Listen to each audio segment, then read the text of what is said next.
value of networking.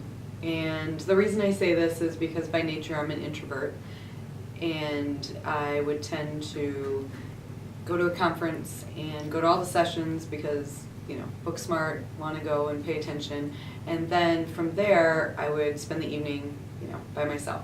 And after an early conference, when I had been promoted to a vice president and we went to a conference, when we got back, my boss, our CEO, called me in and was like, hey, this didn't go so well. And I was like, what do you mean? I went to all the sessions, here's the great stuff that I learned, and here's what I think we're going to do. And he said, that's only half of it.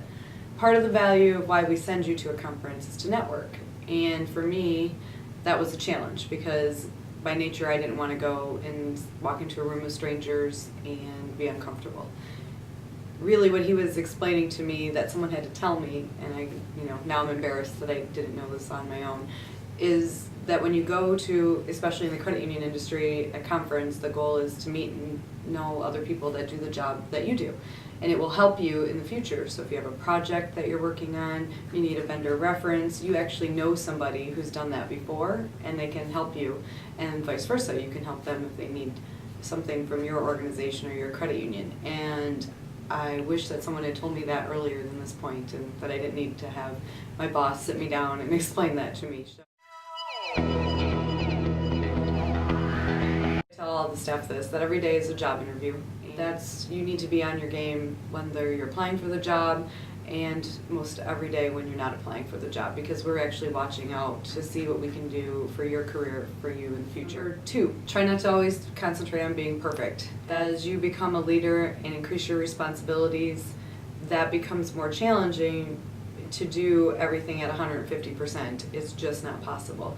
And your perfect is probably beyond what is expected and the average amount of perfect. So for what I would say is you have to get more done, and you need to be able to find a balance of what is good enough to be really great and acceptable by everyone, and when to stop working on it and move on to the next project or the next item because we have more work to do. Number 3, people are always the most important part of your job, and without our great staff, we couldn't be successful. And so I believe in investing the time in everyone that works here as much as I can, and no matter how busy I am, I try to do that, and that's what makes us different. And I think that's important as a leader. We get too many projects, too many things going on, and you forget to check in, touch base with the staff, help them with their projects and their goals, so don't lose sight of that.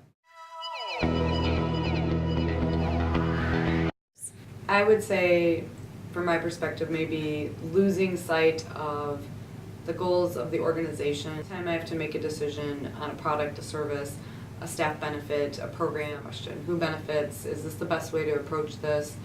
And, are we making the decision for the right reason? Is the member having a better experience? Is this going to improve the lives of our staff? And I think it's important to not lose sight of that. It's really the challenge of making sure you're true to yourself and your mission, and then everyone else around you will want to still be a part of your organization.